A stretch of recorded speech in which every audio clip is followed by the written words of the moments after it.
Alschner. Wonderful to see you, sir. Direct from Germany. Thank you for taking the time. How are you? I'm very well. Thank you very much for having me, Sam. It's an honor to be invited into Canada. Oh, please, the honor is all mine. We share some similar passions for the history of Leibniz and America, and I absolutely love the work that you're doing, and I can't wait to talk to you today about our shared interests. But before we do, I was wondering if we could take a bit of time to talk about current situation over in Germany because I don't want to get you in trouble. I saw an article 2 days ago from Germany about someone who had criticized.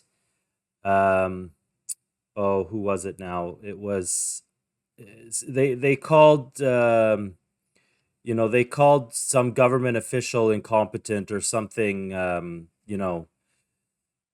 Completely, I mean, inconsequential like that, and police showed up to his home and searched his house, and he's in all kinds of legal trouble now. And people, I mean, Canada's not so great either, to be honest with you. But people are kind of looking at what's going on in Germany with a bit of concern and wondering how are you seeing it? I don't think it's any different from anywhere else in the so-called rules-based order in the Western world. Um, I don't know this case. I mean, I've read about it a little bit. However, it is something where I I'm not sure as to what to make of it myself. Um, Certainly, we have a situation where there is a strong urge from the side of the system, if you want to call it this way, to create situations of unrest. And I could imagine that such a news piece of news would possibly be seen as potentially serving to causing unrest, people going, taking to the streets and protesting, whilst not knowing the details really of things. So therefore, I'm not implying anything in this particular case. What I'm trying to make myself aware of is that there is a huge tendency of us, the audience, being the target of something which you may call play or staged reality or whatever. Because the general situation in Germany, you can say what you want in a decent way. You can criticize the government. I certainly have criticized the government myself, even on issues which pertain to a very sensitive period of the past of Germany, which is the Nazi legacy and the Holocaust. And we have special legislation in place which prohibits any so-called relativization of the Holocaust. And this is I've been working on a project with Holocaust survivor Vera Sharav, who was very outspoken in her messages. And so I always supported Vera, but I always knew what I could say given the legal framework of Germany. What I'm trying to say here is that I think if you are aware of the basic boundaries of our system of law, you can very well criticize the government. However, they have, of course, tweaked the concrete wordings of various legal statutes. So, therefore, it makes it very easy to, for everyone to get in trouble, sure, However, this particular case seems to concern someone who's rather professional in his dealings with the public. So I would be very surprised if they went into a situation where they suddenly found themselves in trouble without any without any idea of what they were doing might have been not wise to do. And I'm saying, um, what I'm trying to say here is I don't want to judge on this particular situation whether or not it is a genuine situation. I don't know. But what I do know is that we have subversion in the so-called resistance, in the so-called activist scene, where players have been taken to court, and eventually it became clear that those players were in effect agents. Whether this particular case is one of those cases, I don't know. I'm not saying that, I'm saying that agent provocateurs is a rampant in Germany, as I know it is elsewhere as well. So therefore, I would urge us some caution. I'm not particularly concerned with the situation in Germany in terms of the legal situation, basic human rights, freedom of speech. I do think it is basically more or less like in every other Western country these days. But the deep state is very active in trying to create situations which eventually may cause civil unrest. I mean, for example, January 6th in the US certainly appears to have been just this, a fabricated incident of civil unrest giving way to whatever objectives the deep state might have had. And so this is something which we have to be aware of also in Germany. And of course, every country has more regulations on free speech except the United States and their First Amendment based on natural law of Leibniz, which we will talk about shortly. Um, what about the current political situation in Germany? Upcoming elections. There's a lot of talk about the far right, the so-called far right in Germany being such a threat.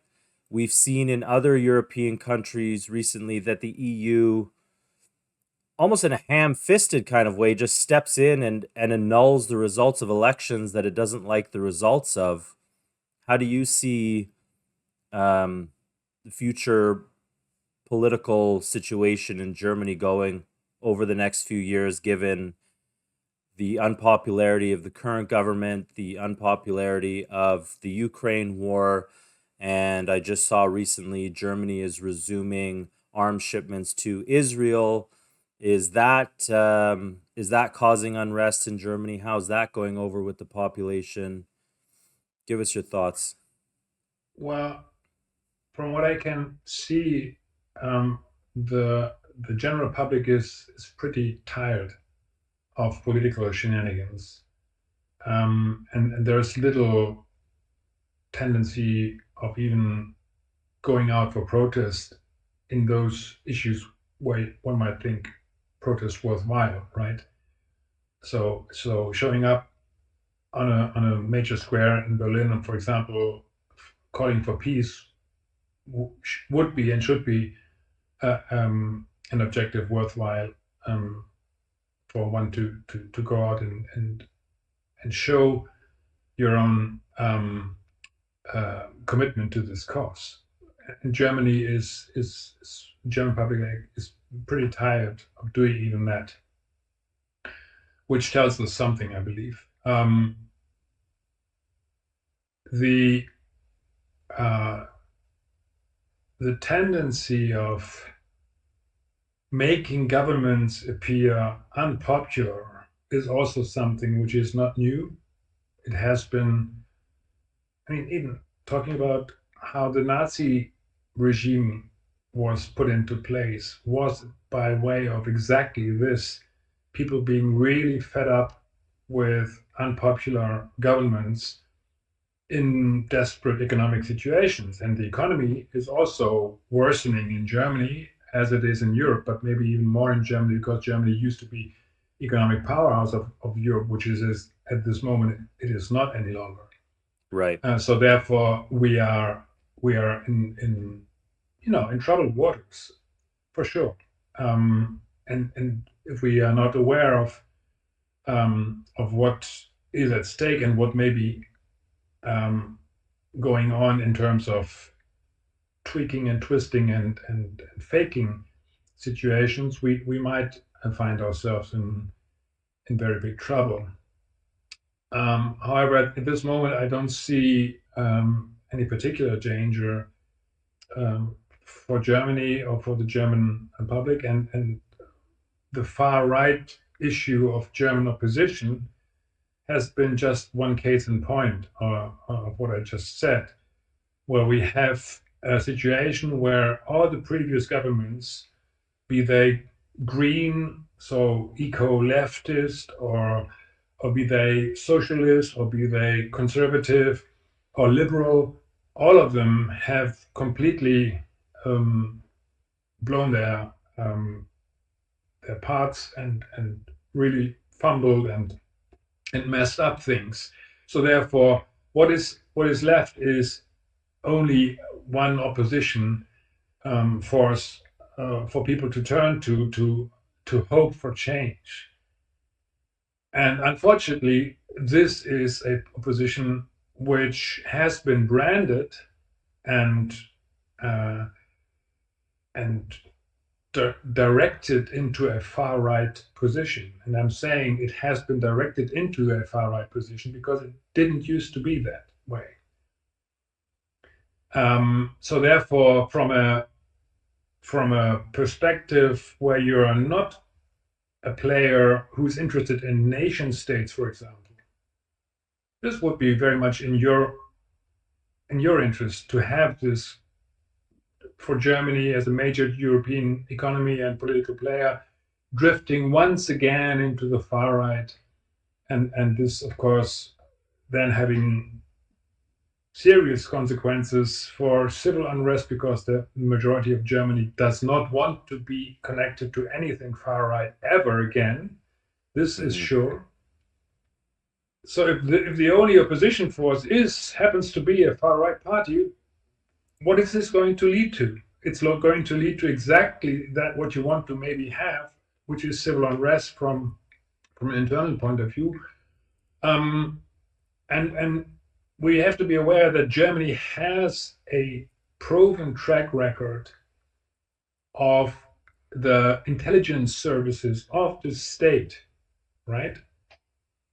Being engaged in conducting the the senior level of those far right parties by way of infiltration, right? This has been documented in a Supreme Court ruling in 2003 with another party. It's not this now famous opposition party of AfD, Alternative for Germany, what we are being faced with now, but this other precursor of the AfD was infiltrated by state agents who then were engaged in scheming programs and platforms which the interior ministries of the German Länder, so German federal states, wanted to have forbidden for on the grounds of being unconstitutional, and the Supreme Court ruled it's not going to play along because clearly the state is conducting those parties or that very party which it wants to have forbidden. and they said this is absurd, and we're not taking part in it, and they dismissed the case. And we would be very foolish to assume that those who were behind this devious scheme then, right, creating a false far right political force, not maybe trying again the same thing. And with Alternative for Germany, it is particularly probable that this might be going on because this party was founded on the grounds of opposition to the central banks and their shenanigans with manipulation of the euro and bankrupting states and stuff. So this was what the Alternative for Germany was founded on, by mainstream academic professors who were leading that case. And that was a serious danger for the deep state, for the oligarchy. And oligarchy is the issue of your website and of your program, which I really applaud because it is a very desperately needed format to highlight this ongoing danger. And so these circles, the central banks, the high finance, they were very much put in danger by what the AfD did, and that it's the middle of the road civil opposition to those financial, coup d'etats, basically. And so they tried and succeeded in getting the AfD subverted by very dubious political actors who indeed were putting out all sorts of very, very questionable positions with respect to xenophobia, with respect to even the German legacy of the Holocaust. So there's one guy who still is considered a senior leader of this, who called the memorial in the city center of Berlin, the Holocaust memorial. He called it a memorial of shame, but he did not mean the shame of this happening. He meant it a shame of that we have to endure this thing, and he wanted to have this kind of past forgotten, basically. I'm paraphrasing, but essentially that's what it's going to. So he was in denial of what was going on and relativizing, and he never faced any serious consequences for that. Whereas other people who were pointing towards similarities in the running up of a totalitarian turnover and takeover, those were cracked down upon very harshly. And so, again, this is something cracked down upon by the party or by the state of Germany? by the state, by the judicial system. We had people, honest people, being sentenced for derision or incitement or whatever. Completely, the people who were criticizing this push far right in the party. Just one example. And we're trying to keep it more moderate. Yeah, Susharit Bhakti is a name which many people know even internationally. So he is a professor of medicine. He was an expert in immunology, and so he was leading critical opposition leader during the COVID crisis. I remember him well, yeah. And he was accused of being anti-Semitic because he addressed something which he called a danger lying in the shots and in the measurement which were taken by governments. And he reasoned about it. He explained what this danger might be and what the consequences might be. And so he said, we have to never let this happen again. Therefore, we have to stop this and debate it seriously before implementing it. So it was far from being anti-Semitic. let alone the fact that he was supported by it, on it by serious by Holocaust survivors themselves. So Vera Sharav supported him in this, and she also said the same thing, that this is something which is possibly leading to very, very severe consequences for world population even. And another person was Irene Tokaya. So Irene, she was German. She then moved later after the war. She moved to Canada. A very, very sweet old lady in her 90s, and she came out and addressed the German judiciary in German on behalf of Susharit Bhakti, saying that this man is justified, and should be honored for his warnings. And she said this as someone whose family perished in the death camps, and she only by very fortunate events was spared and eventually moved to Canada. So this is something, those kind of people were supporting Susharit Bhakti, but he was cracked down upon. He was sentenced or accused of being anti-Semitic and in denial of the Holocaust, whereas other people who clearly are much stronger denying this part of Germany's past are in high political office. So this shows you the bigotry of those political schemes which they are. And just so I am clear, I'm sure I understand you. You said that the High Court in Germany recently ruled that these far right agitators or agents provocateurs in the AfD were actually state actors themselves and called the whole thing absurd? No, that was what they ruled on the 2003 um, uh, precursor of the AfD, which was Gotcha. also Okay. politically targeted as being a great peril for Germany and a great danger, and they wanted to have it forbidden and banned and illegalized. And the state then, and the Supreme Court then said, no, we're not following this because this is absurd, since the state is essentially writing the programs on which they want to have that party forbidden. What I'm saying is that we would be very naive to just assume that something similar was not going on this time, with the AfDs clearly shifting indeed to the right. So Mm. there is evidence of questionable political um, uh, positions on the part of some AfD politicians.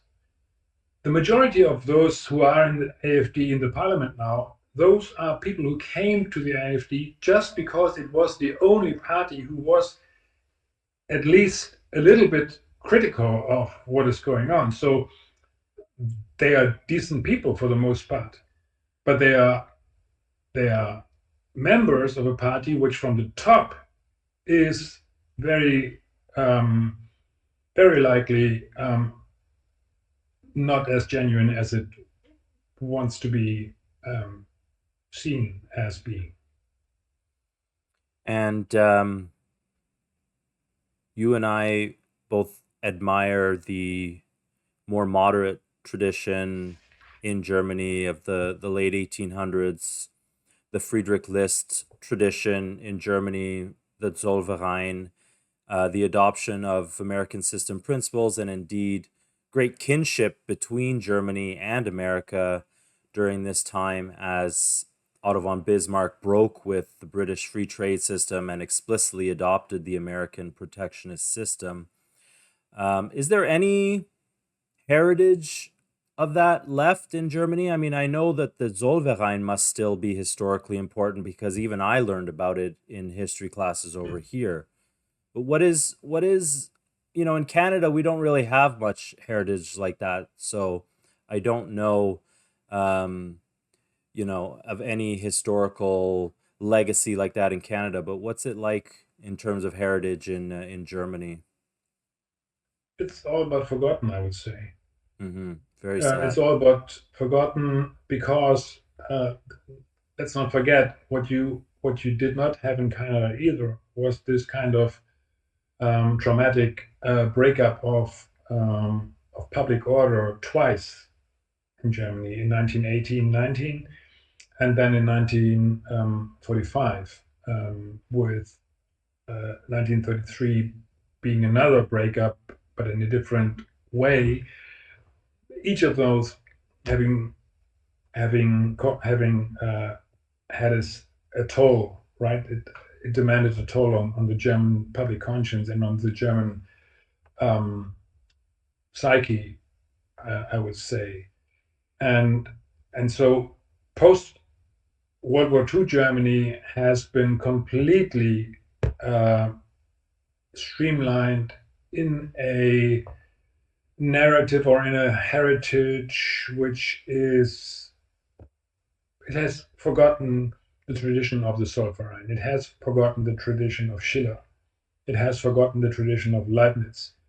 It is uh, very much centered on wanting to be a part of the free rules-based order of the free world, right? So Germany was very proud of being a democracy of Western standard, and by that it was meant to be a British standard and an American standard, but it was the standard which basically referred to America.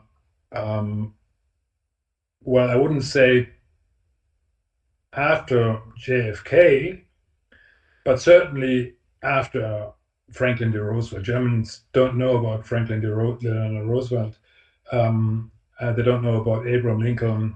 They don't know about George Washington, and Alexander Hamilton is completely. I mean, the other names you may find people remembering that they were American and they were political and historic figures, but Alexander Hamilton is What about plays no Friedrich role. List, though? What about German examples? Well, Friedrich List, I think he was revived in being a kind of a public name because when Germany in the early 2000s, so there was a move or a bid to be host of the Olympics of 2000 in Berlin, Hmm. which failed. But shortly afterwards, there was the 2006 World Cup in soccer, which was hosted in Germany, and Germany played well in it. And so in the run up of this event, you had a huge technological shape up of Germany, a lot of innovations. High speed rail was introduced for that. Basically, I mean, it was the World Expo in Hanover, which really was the first of those events. But anyway, it was around the turn of the century, turn of the millennium, basically, when this happened. And these high-speed rail trains of Germany, the ICE as it is called, so the ICE train, which is an abbreviation. It doesn't mean ice, but anyway, the ICE they became names. Before that, no German train had was given a name, right? But those ICE trains, they were given names, and one of them was named after Friedrich List. And hardly anyone knew who Friedrich List was, right? There were names like Friedrich Röntgen, or Wilhelm Röntgen, who was the scientist who invented X-rays, and Gottfried Leibniz, and but Friedrich List was also one of them, and no one knew who he was. So we had to really um, dig deep and Friedrich List was someone who. But now we've got Adam Smith, and we got the Wealth of Nations and the free trade, and that's what we really are for. And this level is the public awareness of what Friedrich List really was about, and Hmm. And the what Zollverein. and the third line exactly, that it was something which was anti-imperialist. It was uh, a nationalist, humanist Nation attempt to building, build yeah. a national economy and nation building. Exactly. Very sad. It seems a story that is unfortunately too familiar in many countries, not just Germany, but as you and I, both agree, it's really some of the most positive examples from German history, and the optimism that existed in Germany in the 1890s, um, gave way to World War One and the Treaty of Versailles, and really the destruction of what the Zollverein allowed to be built, the juggernaut German economy, um, which was destroyed by the Treaty of Versailles in World War One, and which eventually allowed for the rise of Hitler and the Nazis. I was speaking with our friend Matt Arrett, and we were talking about China. And China has a comprehensive state banking system which issues credit into the economy for a variety of um, different purposes. They have an agricultural bank, they have banks which lend for industrial development, etc. And maybe this isn't, your wheelhouse, but I was just curious if you know of any legacy like that of state banking in Germany, because up until, fairly recently, Germany was the industrial powerhouse of Europe, and it seems like, recently a lot of the green agenda has succeeded in destroying Germany's cheap and abundant energy base, which allowed for the flourishing of industrial activity. Um, what is the history in Germany of the credit system, which initially allowed for that to be built up after World War II? Right. So this history of which you're speaking ended very recently, in fact, and that is in the uh, follow up of the banking crisis, which of course was fabricated, as we know, right? Greece going down was planned by way of the easy credits which Greece was given in a system which was created with the euro, where all the other nations would have to basically come in and step, or the European Central Bank would have to come in and be responsible for this deficit, or for these debts which were created, which did not have any basis in terms of economy in Greece. And the reasons for that go deeper because of the history which Greece has had, being an influence of the British system, and being betrayed by the British at the end of the Second World War, basically. So this plays into the poor situation of Greek economy in the 1990s. But in the 1990s, when the euro came, Greece was given a lot of credit which they shouldn't have been given, and eventually Greece defaulted, and then the European banking system came under pressure, and the states had to bail out those banks, too big to fail, it was said. And one consequence of that was the creation of a European banking rescue fund, right? Where the reserves of the banks were pooled in Brussels. And until that time, Germany didn't have a national central bank any longer, right? This went away after the First World War. But what they had was a system of regional and local banks which were very powerful, which were effectively lending credit on very sensible terms to the regional community, to the smaller businesses, and they had also accumulated a huge um,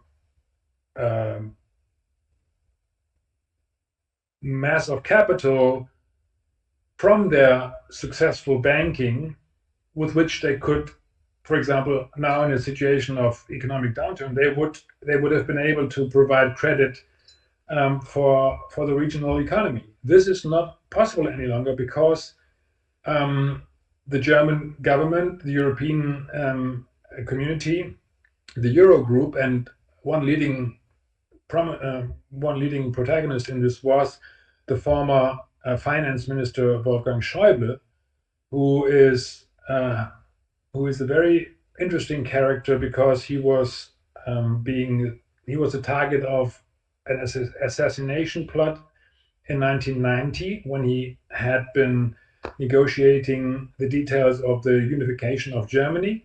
He was shot then, and he has been paralyzed ever since. And he was seen as a possible successor and chancellor. He never was made chancellor, but he always played a very very important role in the second line of politicians. So he was the finance minister, he was the interior minister during 9/11, and so he was always there when it needed to be made sure that certain measures went ahead. And so this shifting of the reserves of the local savings banks and Raiffeisen banks. So Friedrich Raiffeisen was also someone who was very much in the spirit of Friedrich List, being a nationalist, using credit and um, and communal organizations on behalf of the local communities. This all went to Brussels and subsequently has been observed by the failures which we've seen since. So there's nothing left there basically from which Germany or the German regions could do anything to boost their local businesses. And this ended with the decisions of the Eurogroup to have this banking rescue institution installed in Germany after the failure of Greece, which of course was prefabricated. Well, that's fascinating, and I think fairly unknown recent economic history of Germany, which goes a long way to explain the current situation in Germany as well. So let's switch gears a little bit and let's talk a little bit about this lost heritage in Germany, which you and I and Helga and some other Germans are keen to try and revive in Germany, the spirit of Leibniz and Schiller. You and I both share a a love of Leibniz. Can you talk a little bit about how you? I mean, was Leibniz someone you were always aware of in German history, or were you just aware because of the cookies, the No, biscuits? well, of course, every child in Germany growing up in post-World War II Germany was introduced to Leibniz by way of the cookies, which in fact was something designed to take away from the real Leibniz, I believe, because it was this cookie was especially designed to the 1876 Expo in Pennsylvania in Yeah, in Philadelphia. Philadelphia. Yeah, the centennial. Yeah, Either that one 1876. or the other one, which was organized by the Morgan The Chicago one. interest. Yeah. Yeah, the Chicago. Yeah, it was the Chicago one, exactly. 1884. It must have been right, something like that. So that's when the Leibniz cake came about, basically, and so therefore it was to take away from the name Leibniz. I'm pretty sure. At least it was something which was very convenient for those forces. Anyway, no, I was aware of Leibniz. I mean, I'm a trained historian, so therefore when you going post high school um, studies in history, you will come across Leibniz. It's no way of not knowing who Leibniz is um, when you're dealing with historical issues um, on a graduate level. However, the specifics of what Leibniz really was working on and what was he concerned about, they are very opaque, and they were opaque to me as well. I mean, I knew he was credited with, the binary mathematical, the computing system, and he built the first computer and stuff like that. But for example, it was completely unknown to me that Leibniz was instrumental in in developing the idea of life, liberty, and the pursuit of happiness as a human right and Hmm. objective, right? So you have done a wonderful class about this for Matt Ehret and Cynthia Chung's Rising Tide Foundation, and that's when I basically was reintroduced to Leibniz. So I have to give credit to you, Sam, for rekindling my love of Leibniz, because it's fascinating what this man was dealing with and concerned about, and he clearly had humanity at his heart. He considered himself not so much a German, but a world citizen, not in a globalist way, but in a spiritual and humanist sense. So he was reaching out uh, for all kinds of hearts which were committed to this cause of uplifting humanity. And he was a brilliant scientist. And actually, at this moment, I am working on a paper on this issue uh, of happiness as opposed to luck.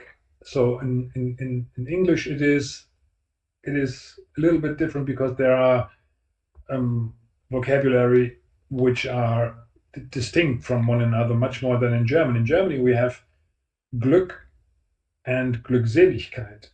So one is luck, like not having bad luck is having good luck, is Glück. But happiness, true happiness, what many people today call bliss, right? But bliss is a very recent um, coining of a phrase. It is happiness, which was félicité in French. That's something completely different, and it has a connection to the belief in man being created in the image of God, and that to strive for ever more perfection is what happiness really is about. For more perfection and for less imperfection. And yes, we will never achieve um, perfection during our lifetimes for various reasons. And one of the reasons is that in perfecting ourselves and the world, we reach yet another level by which we fall back wherever we are and have to reach for that very level which has been created in that moment. So we will always lag behind, but that's exactly the point, right? It's the differentiation between creation, man, and the creator. But the creator has, and that was Leibniz's belief, has had something purposeful and has something meaningful in mind when he created. And when man is reduced to a materialistic uh, animal, basically, Hmm. just striving for the material gain, and when happiness, as Kant has done, is defined purely materialistic and individual and arbitrary, then there is no point in even thinking about the bigger picture and and everyone losing out if we lose focus of this. So this is something which I'm which I find also fascinating. I know you are fascinated by it, and I believe that it is one way of turning around from where we are headed now, which is not a good direction generally. But if we manage to rekindle this fascination in other people, which is not very hard, it is it is heavy work, heavy lifting, but it's not hard to do in a way that it is easy to perceive how it would cause effect with other people. So therefore, we have to be prepared to undergo this effort and to have ourselves be called up and perform this task, if not to say duty, right? But duty is something which is equally problematic due to Kant's philosophy, which completely took away from Leibniz, and it was designed to take away from Leibniz, as it was designed to take away from Schiller, who was, I would say, the natural successor to what Leibniz had tried to do or set out to do, which was, because of its power and success, was deliberately taken down by by the oligarchical powers. And Schiller, he saw a way of reconnecting with it, even though man was not very um, sophisticated or not very highly developed um, in his character, due to the materialistic focus which was applied deliberately stronger with Adam Smith and with Thomas Hobbes and with John Locke and with all those people you know much better than I. Well, it's nice to hear that you appreciated the work that I did on Leibniz, because it really was a passion project. It was something that I had heard for many years about Leibniz's influence on America, and I really wanted to drill down on it and figure out exactly what it was. And I think that you have even added to it recently in some of your more recent work, which I'd like to talk about in a second. But um, yeah, it is really fascinating when you see Leibniz's impact on, um, like you said, the pursuit of happiness and the natural law constitutional system in the United States. And you even learn about how the story we've been told about the development of the steam engine is a complete British fabrication, and that Leibniz was not just instrumental in developing modern calculus, but he was instrumental in the development of the steam engine explicitly to enhance human labor, which is contrary to the story we're now told about how, the Industrial Revolution came about thanks to England and James Watt, and it was only to drain water out of coal mines, and there was absolutely no thought given to applying this mechanized power to enhance human productivity. That is a complete fabrication, as I showed um, in the presentation that I gave, which is called Colbert, Leibniz, and Vattel. If anybody wants to go look for that, I believe it was 5 years ago during COVID on the Rising Tide Foundation's YouTube page and risingtidefoundation.net. Can we talk a little bit though about other influences, because um, you've done a great amount of work on the Leibniz influence in America. Can you talk a little bit about James Logan and about Ben Franklin and his visit to Göttingen and being exposed to these networks being exposed to Leibniz's works, which had been newly rediscovered thanks to Rudolf Raspe. Right. So yeah, I will try to recapitulate what I've already left behind a little bit due to this recent paper which I'm preparing. But certainly, what I try to do is um, to come up with a visual representation of the connections um, across time. And in this work, uh, I started with mapping out the Republican networks of people, which you were just saying, because especially being German, I find it very important that we as Germans or Europeans, maybe in general, get an understanding of what the American Revolution really was all about. And Anton Chaikin, for example, is another name who has done great work in showing just that from an American perspective. And Anton is American.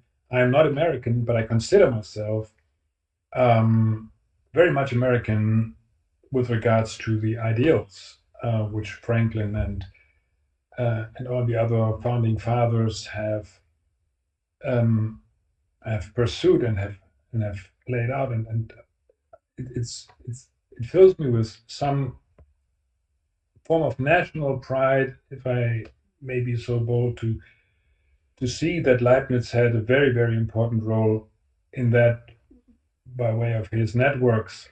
It should be a source of pride. I agree with you.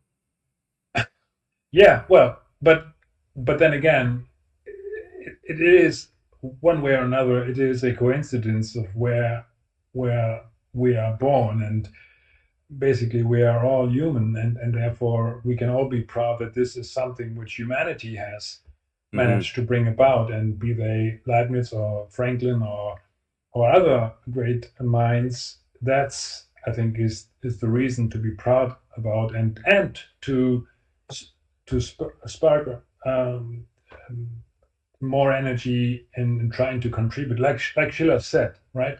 To pay back or to pay forward the debt which you cannot pay back to those who've been before you, to pay it forward to the generations to come, which is Absolutely love that the, idea. Yeah. the And they true. really are universal principles. Like you said, they belong to all of humanity and can be applied anywhere.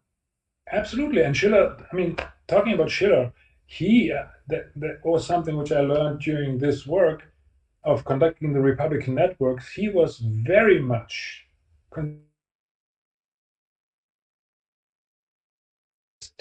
which can be shown by his correspondence, which he had at the time in the early 80s, when Uwe, I'm America just had going to already stop you for a sec because there was just a really big internet hiccup there. Can you go back to what you were just saying about 15, 20 seconds ago and say it again?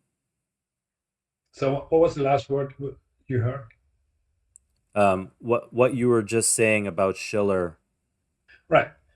So when we talk about Schiller, so you mentioned that those universal ideas are so precious, and I was very awed really to find out during the research which I did on the Republican networks of Franklin and Leibniz and those great minds working all over the world, basically all of the Western world, the known world as it was then.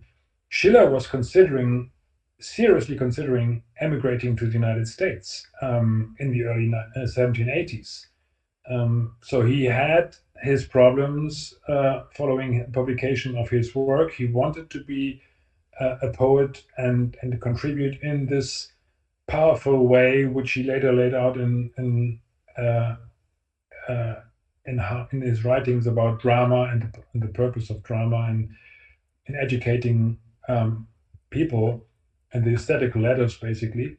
Um, but he wanted he considered emigrating to America. This is he wrote about it a couple of times in his correspondence, and that was fascinating because also this is not known in Germany. I mean, Schiller even also is someone who is trivialized and banalized in terms of being a romantic and, well, yeah, it's love, it's cabal, it's a nice story of a miller's daughter and who was in love with someone not in her class.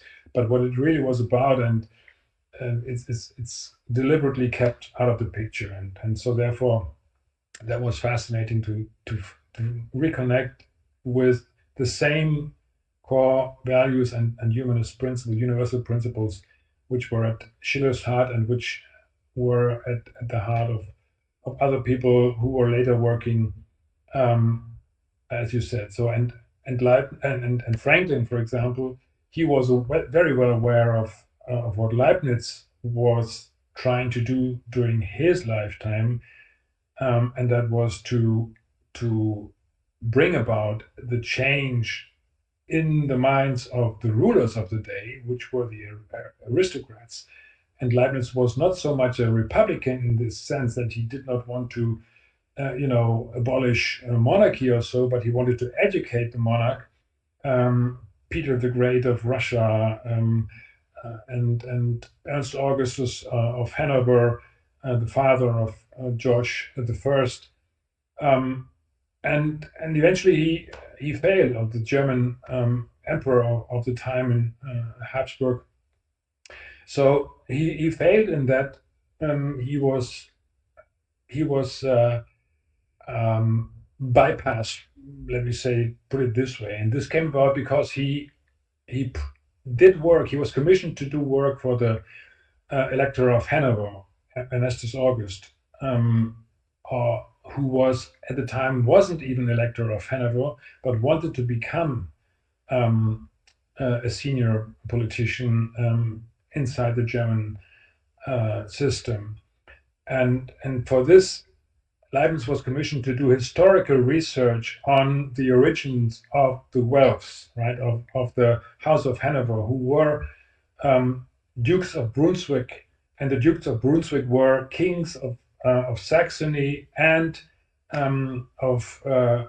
Dukes of Brunswick, basically in the medieval times, which was when Frederick Barbarossa was in Italy, had expanded the empire or his realm to Italy and to Sicily, and so from this period dates the influence of Guelphs in Germany and the House of Hanover, and Leibniz he did some research which was instrumental in the Act of Settlement of the United Kingdom or of England being drawn up by, who was it? Swift's partner, Hunter. Wasn't it Hunter? I'm not sure. Anyway, it was the time when the Venetian party in England had to flee to Holland, and Queen Anne had come in, and Swift was working with Leibniz, who was in Hanover. They were working on showing that the succession of the future rulers of England, of the monarch, should go to the House of Hanover, in case of Queen Anne dying without any living heir, which essentially was the case. And this brought Leibniz into the target of the Venetian party because he was very, very thorough in his research. He was very, very anti-oligarchical in his approach. So therefore, they then focused on creating a stooge in Ernest Augustus' son, George, whom they targeted very early on to lead away from those Leibnizian way of thinking.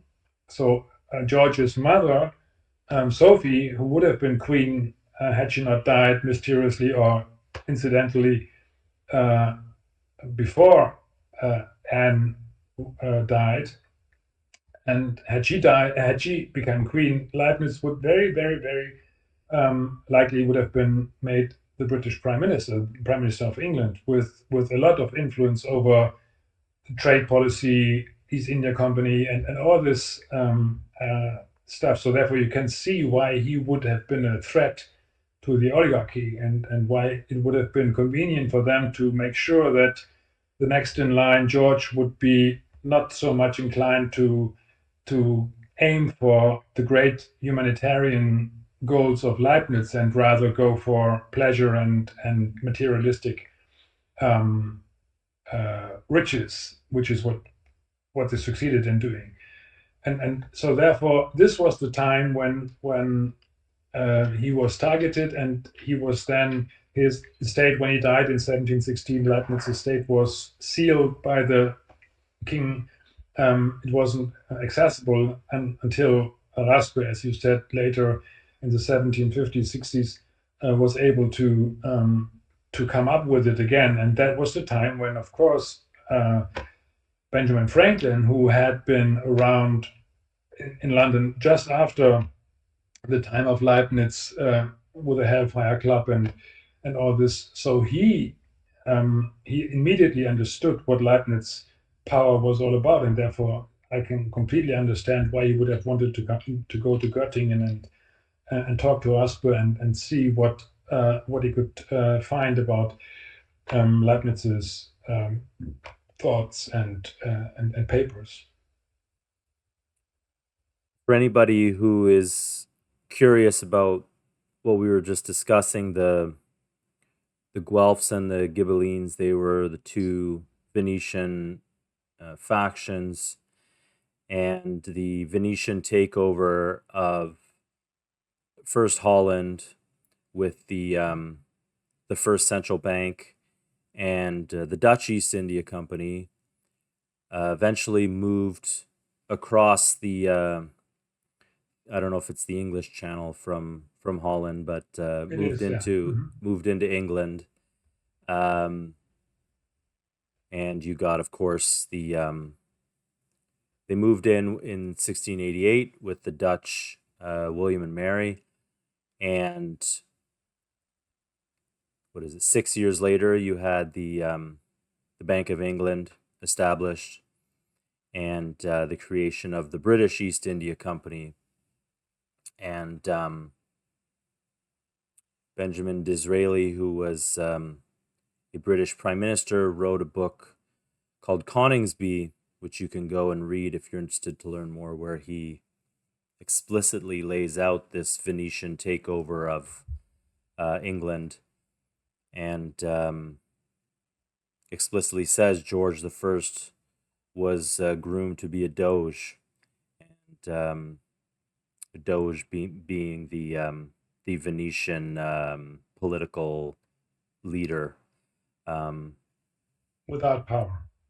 you have contributed some original work yourself in this regard. Can you talk to me a little bit about I might mess up the pronunciation, but Anton Wilhelm Böhm, is that correct? And he was an important intermediary between I know for sure Cotton Mather and Franca, because the two did not speak each other's languages. Um, Franca in Halle set up the Franca schools for children, which um, was an important influence on, I believe, on German migration to William Penn's um, Pennsylvania colony. We know about the Pennsylvania Dutch. Pennsylvania Dutch actually being German, the Dutch coming from Deutsch for German, and James Logan, of course, was William Penn's private secretary, I believe. So there you have another um, James Logan connection from Leibniz to America. Um, talk to us a little bit about that American influence, and also I wasn't clear if Böhm um, translated any Leibniz for Cotton Mather. Are you aware of that specifically or not? No, I'm not aware of that, unfortunately. And that this has to do with, as I said, in the process of creating, first of all, a visual map of those contexts, which are very interesting. I at least, it is much more um, concrete if I can see those connections before me rather than just read it and remember what I've just read in terms of names. And this is something which is so extensive in terms of the connections. Just to give you an impression, Böhme, he was, of course, yes, there's a connection to Halle with Franke, but then again, there's a connection from Halle, so the German pietists, to the Moravian and Bohemian Brethren, which play a role in the English Civil War and in the coming up of the 30 Years' War in Germany, which of course also was instigated by very much by Venice in trying to break up the the power of the Renaissance, which had just been unleashed in Europe. And so Böhme, how he was uh, a, a confidant or a minister who was serving the husband of one of the princesses, or was it the queen? I'm sorry, I forgot. But he came to London during this connection where uh, he was made the preacher for, I think it was the Queen's concert, if I'm not mistaken. Um, and and so therefore you had this connection, which was of course immediately used by Franke for his purposes in communicating with what was going on in the colonies, because that, of course, was really interesting for everyone in Europe who was not across in America. And Cotton Mather, as you said, didn't speak German, and Franke didn't speak English, so therefore uh, there was the need to have these ideas translated, and those ideas very much relate to to the Brotherhood of Common Life, the Brethren of Common Life, basically, who, as I said, were very much instrumental in bringing about the Renaissance movement 150 years earlier. But then this connection to the Bohemian Brethren and Moravia and the Armageddon, which was created at the time also with British influence from John Dee, who was brought over to Prague and to I mean, pietism, Franke, is a form of very pious Lutheran Protestant character and habitus, and so therefore people are very devout and try to do God's will and be productive, and this is basically also connected to what Leibniz is concerned with later. And Leibniz is the child of the 30 Years' War, which was brought about by the religious fights at the beginning of this 17th century.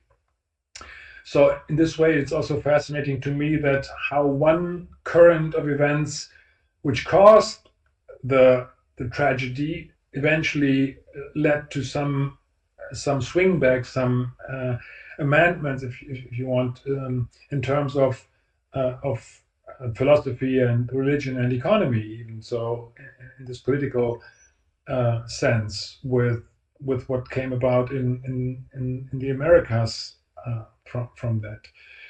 Um, I forgot the question you were aiming for in the first place, but this is something which I find extremely fascinating in following those connections, and it is work in progress. So therefore, we may find that there is even more connections and more fascination involved. But certainly, it is something where you can see that the tragedy of the 30 Years' War, the abuse of power by the monarchs, especially in England, then, which was then the cause for the founding fathers to aim for independence.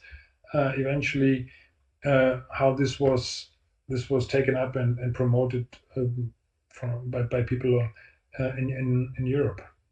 Yeah, I am fascinated by all the connections as well. I mean, we have the very explicit connection of Amer de Vattel and his connection to um, the natural law constitutional system of America, the um, the life, liberty, and the pursuit of happiness.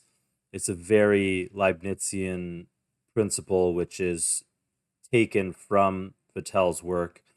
Vattel was explicitly trying to systematize and popularize Leibniz's thinking. He was an absolute adherent of Leibniz.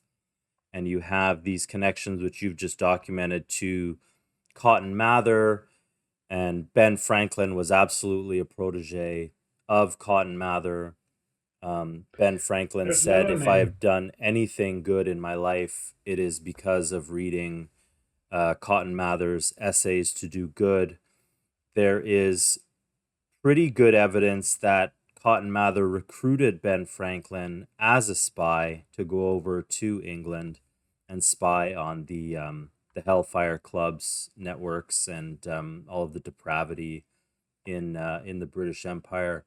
Ben Franklin was notoriously mum about it, as he would have to be in that kind of position. So we don't have definitive proof, but there's a lot of inference that you can get if you don't know the truth about Ben Franklin. There's some people who get the impression that Ben Franklin was a lover of the Hellfire system himself, but I think that it's much more likely that he was spying on them and reporting back to Cotton Mather's networks in America.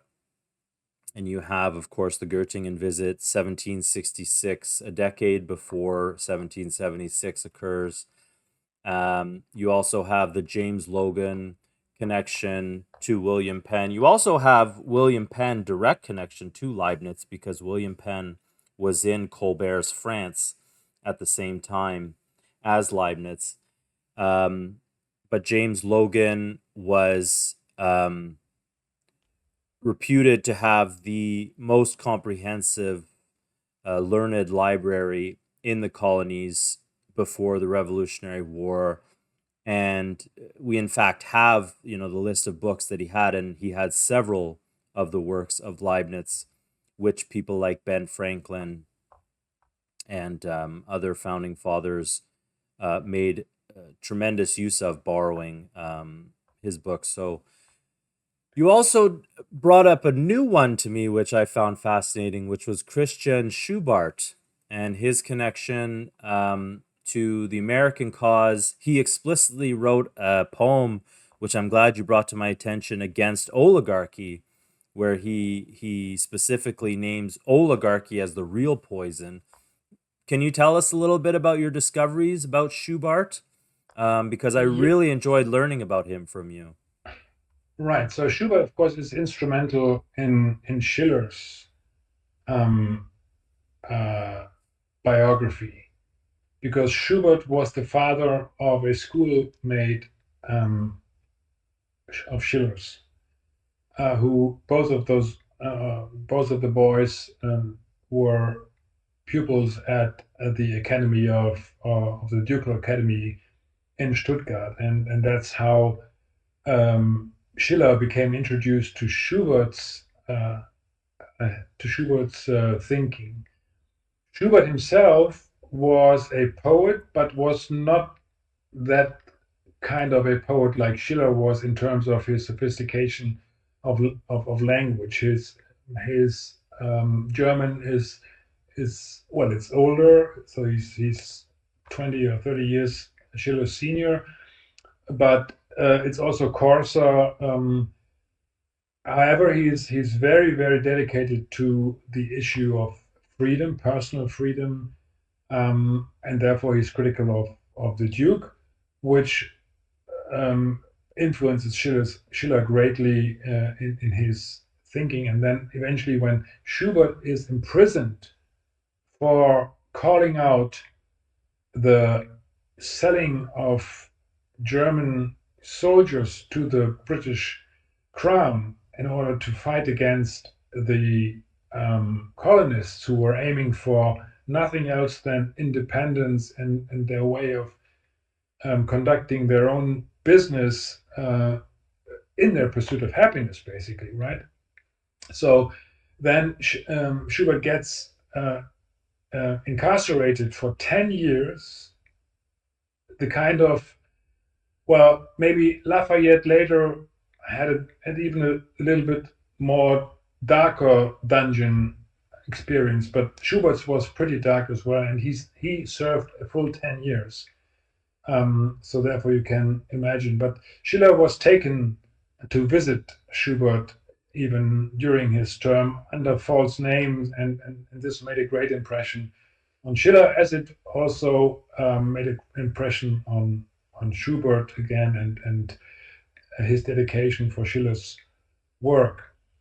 Um, but there's another name even which came up just recently in my work, and that is the name of Isaac Iselin, who was a Swiss um, author who was also a dedicated Leibnizian, um, who was in fact the one who first published the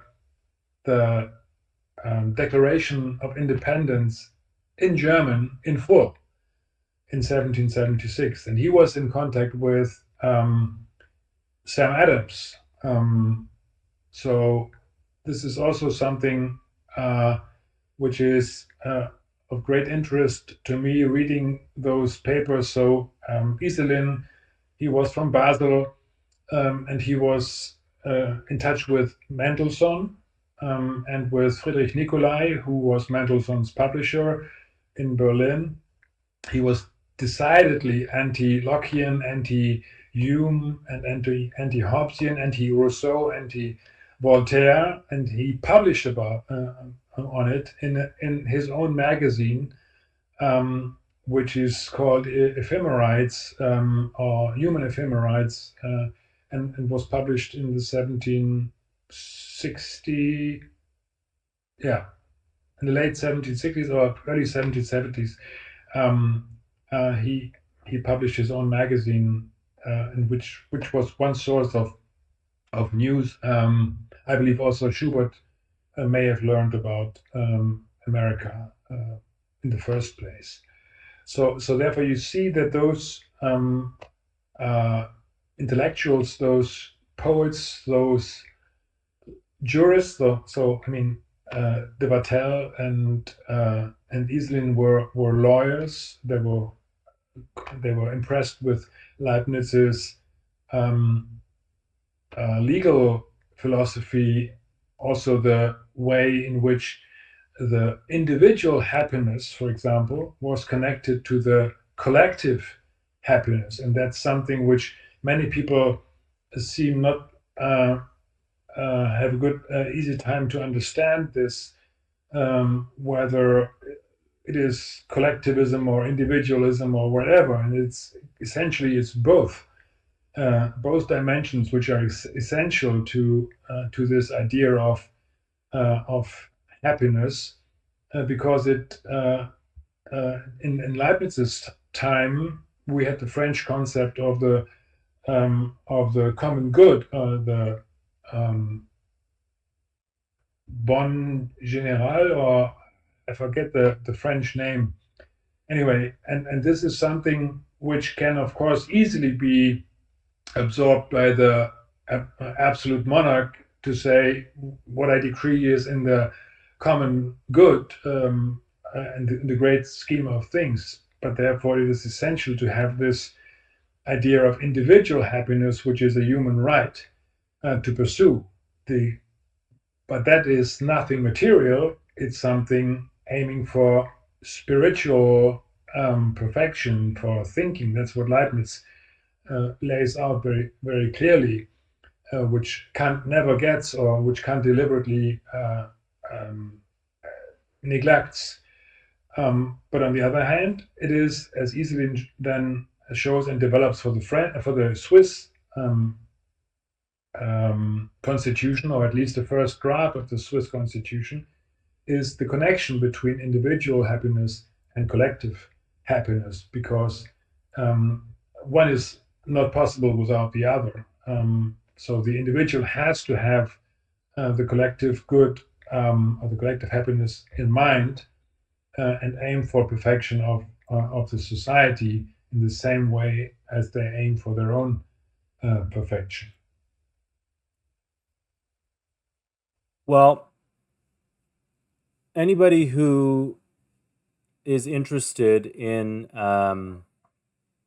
the origins of,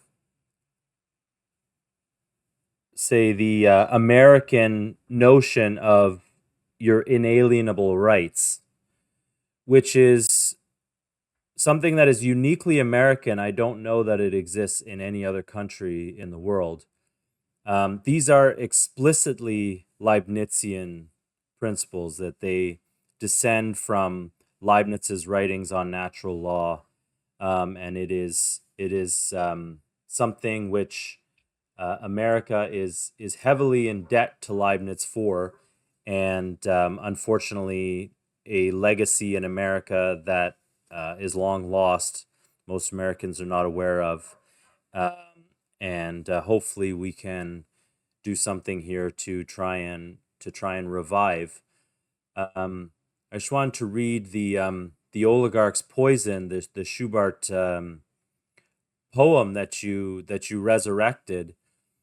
Heavy is the tyrant's fist, but as furiously as it strikes and abruptly ends our torment, it is not half as heavy as the oligarch's poison, slowly sending us to dying shadows. Absolutely love that. I love that he, in very Leibnizian way, because Leibniz was explicitly reviving the work of Plato, and of course Plato explicitly names oligarchy as the greatest of all evil political systems which can rule humanity. You're seeing the explicit calling out of oligarchy as the real poison. Um, I think we can leave it here. I know it's getting late for you in Germany. I just wanted to ask you before we end it, if there's any future work we can look forward to. I know you just mentioned Iselin, but if there's any other scoops or discoveries you're currently working on right now. Well, no, and that is to do with I'm putting at the moment I'm putting some focus on the German section of my so the German speaking section, reviving classical literature and art in my German mother tongue, which is there aren't very many sources which do that, whereas what I do in the English realm is I mean you are there. Rising Tide Foundation is there. David Goslin is there with his um, Age of Muses, and the brilliant production on Poe, which all of them just completed. So therefore, there is a lot more going on in the English world, and that's why I'm focusing on on German for the moment.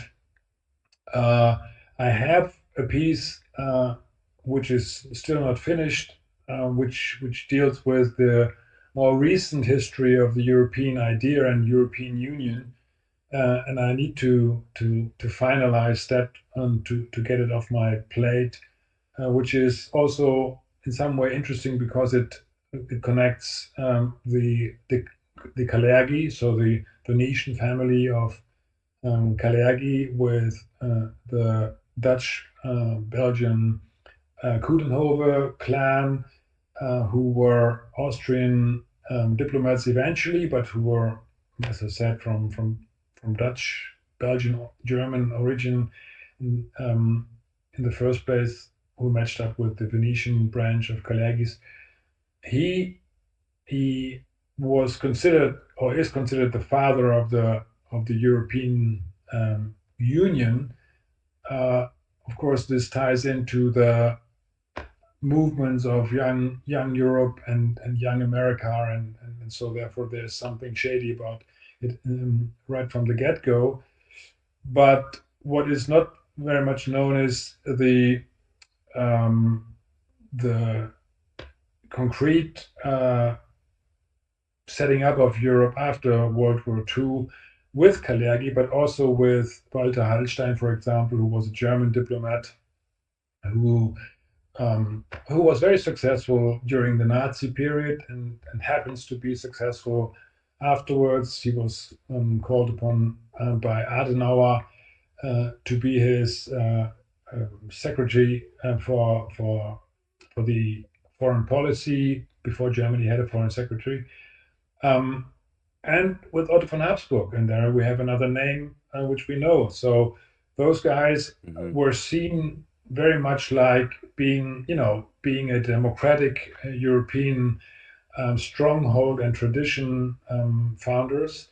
But when you look at what they really say between the lines, so having a Furtwänglerin reading of between the notes and behind the notes in terms of um, political program, reading between the lines and behind the lines, you can very much see that the European Union was, in fact, right from the get-go, was a continuation of the League of Nations power center, one world government idea, and that's exactly what we see now with Europe becoming ever more powerful, um, with the nation state ceding more competencies to Europe, much Yeah, more than they should. and circling back to what we originally discussed, literally annulling elections it doesn't like the results of. So you're seeing this increasingly heavy-handed approach to European democracy. Yeah. Um, well, I look forward to those when they're done, and please, send them over to me. Let me know when they're released. Anyone who is interested can go and watch Uwe's recent lecture given called Leibniz, Franklin, and the Forgotten Republican Network Uniting Europe and the USA, which is available on the risingtidefoundation.net and Rising Tide Foundation's YouTube channel, as well as his older video on Leibniz and his Theodicy, which is also excellent. And I'll give you the last word, Uwe. If there's anything else you'd like to tell people or anywhere else you'd like them to go to follow your work. Well, as I said, the what I publish in English is published on Never Again is now global.substack.com. It's a bit of a mouthful, but it has to do with me being the partner with Vera Sharav in the project Never Again is Now. So Never Again is Now global.substack.com is where you can find me writing in English. And then it's Ganz Menschsein in German, so ganzmenschsein.substack.com. Whoever is able to read German, you're happy to visit me there. Thank you. Ganz Menschstein. Wunderbar. Also, danke. Mein Deutsch nicht It's, so gut, but it's it was excellent. great. It was great to talk to you, Uwe. I'm glad to have had this conversation with you, and I look forward to many more in the future and to seeing what you come out with next on this area of mutual interest of you and I in terms of lost history that we're trying to revive. So thank you very Absolutely. much for everything that you're doing, and it's really wonderful to know you and to be able to discuss with you and learn from you, and hopefully help to revive this Leibnizian legacy for mankind. Thank you very much, Sam. And I can only give it back to you. What you're doing with overcoming oligarchy is both programmatic and beautiful. Well, thank you very much. I really appreciate that. And we'll talk to you again soon. Thank you. Bye bye.